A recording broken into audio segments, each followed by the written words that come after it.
नमस्ते दोस्तों, कैसे हैं आप? आशा है कि आप सुरक्षित हैं, खुश हैं और अपना ख्याल रख रहे हैं।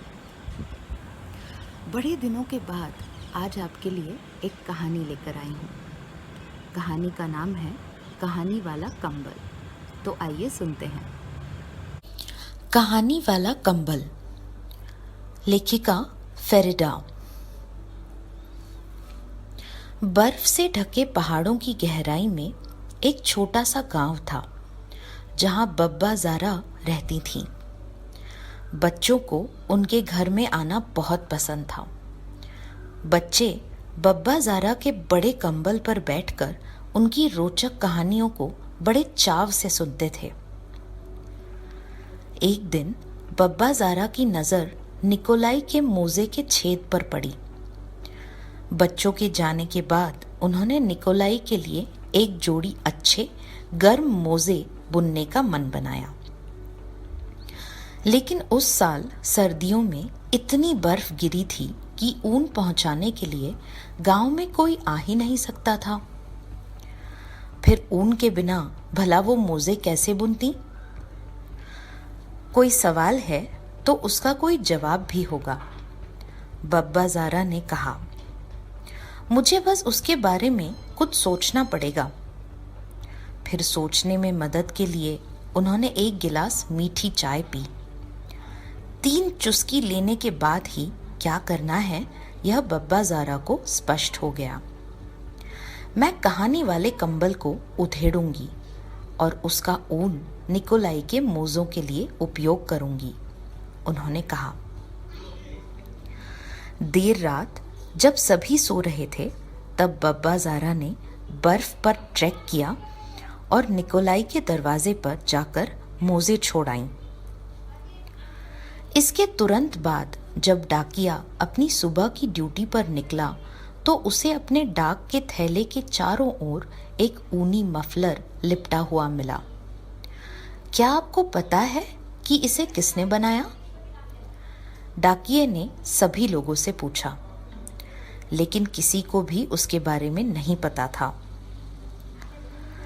जब मास्टर साहब स्कूल को गर्म करने के लिए बाहर से लकड़ियां लाने गए तो उन्हें लकड़ी के ढेर पर एक जोड़ी ऊनी दास्ताने रखे हुए मिले। फिर अगले दिन श्रीमती इवानोव को पानी के पंप के पास कौओं को उड़ाते हुए एक नया बुना हुआ ऊनी एप्रन मिला। कुछ समय बाद सब्जी वाली औरत को लोगों ने उसके फटे पुराने शॉल की बजाय एक नया रंगीन शॉल पहने हुए देखा। अब कहानी सुनने आने वाले बच्चों के लिए कंबल छोटा पड़ने लगा। अब बच्चों को छोटे कंबल पर एक दूसरे के साथ सटकर बैठना पड़ता। दिन ब दिन गांव वालों की उत्सुकता बढ़ती गई। बेबी ओल्गा को एक रहस्यमय नया नरम कंबल मिला। फिर कुछ दिन बाद लोगों ने कसाई के गंजे सिर पर एक फैंसी ऊनी टोपी देखी। कंबल छोटा होने के कारण अब बच्चों को उस पर एकदम सिकुड़कर बैठना पड़ता था। लोगों का भ्रम तब और बढ़ा जब उन्होंने दर्जी की बिल्ली को अचानक एक गर्म रोएदार कोट में गुर्राते हुए देखा। फिर कहानी सुनने वाले बच्चों के बैठने के लिए कंबल बिल्कुल भी नहीं बचा। फिर सब गांव वाले मिलकर मेयर के पास गए और उन्होंने उनसे इस रहस्य को सुलझाने में मदद मांगी।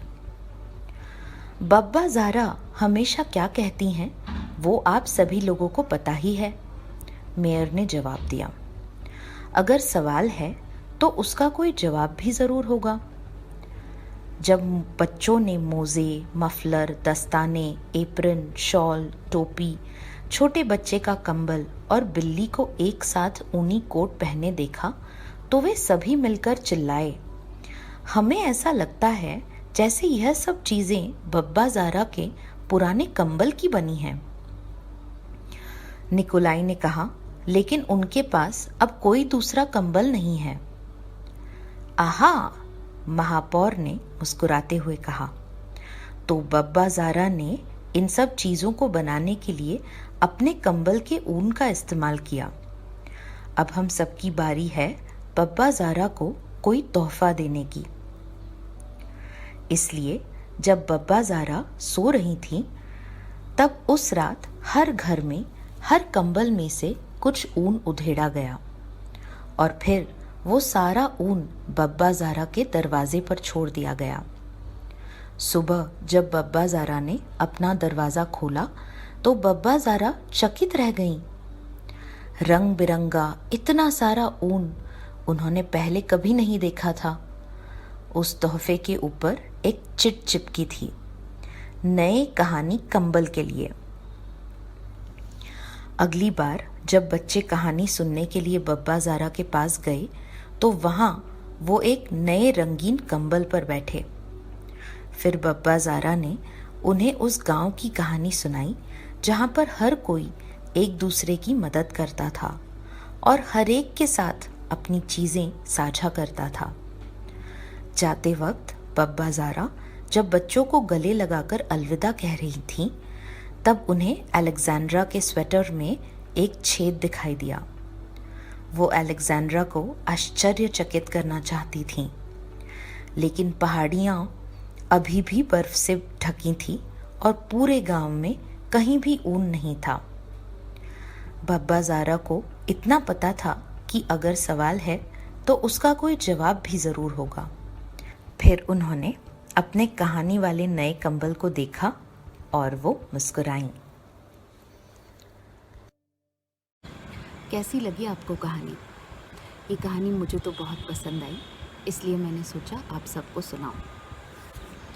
इस कहानी को पढ़ने के बाद मुझे अपने बचपन की बहुत सारी कहानियाँ याद आईं। तो मैंने कागज़ पर कहानी का कंबल बनाया, यानी कि एक रंग बिरंगा कंबल, और उस पर मैंने अपनी फेवरेट कहानियों के नाम लिखे। ये कंबल कुछ ऐसा दिखता है।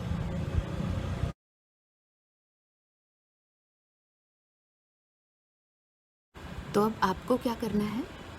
आपको भी एक कंबल बनाना है, मतलब कंबल का चित्र बनाना है कागज़ पर। रंग बिरंगा कंबल बनाइए, उस पर अपनी मनपसंद कहानियों के नाम लिखिए और उसका एक चित्र लेकर हमें भेजिए wordsworthworkshops@gmail.com पर। अगली कहानी जब मैं आपको सुनाऊंगी तो मैं आपके सारे चित्र उसमें ज़रूर दिखाऊंगी। अगले हफ्ते अगली कहानी के साथ फिर मिलेंगे। तब तक बहुत सारी कहानियाँ पढ़िए, बहुत उसका आनंद लीजिए और अपना ख्याल रखिए। अलविदा।